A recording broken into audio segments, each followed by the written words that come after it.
we talked before and you kind of asked me about, if there were any things that I would do differently in my parenting strategy, and Right. if there were any strategies that particularly work well, right? And so, um, I was just telling you, I don't really have any regrets.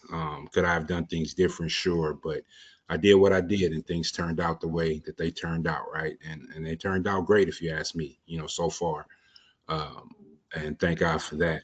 But as far as strategies that work well for me, I led with love, right? And I led by example.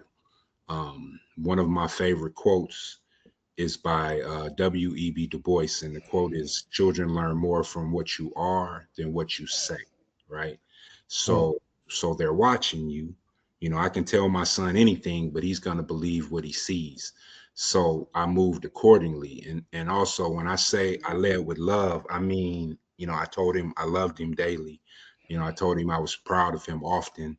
I shouldn't say told. I shouldn't say past tense because this is still, to this day. But I tell him he can talk to me about anything, and he did. I showed him affection. I gave him hugs, and there ain't nothing soft about me or him.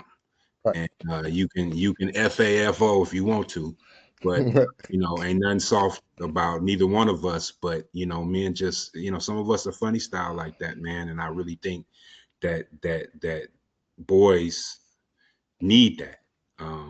from your father. You know what I'm saying? And especially when when their mother, is not even around. And so, Right. I had a village, and he had plenty of feminine energy around him, godmother, grandmother, aunts and aunties and stuff that showered him with love. But I remembered that from our conversation, and I want to make sure that I did mention that's the strategy that worked well for me, is keeping the lines of communication open.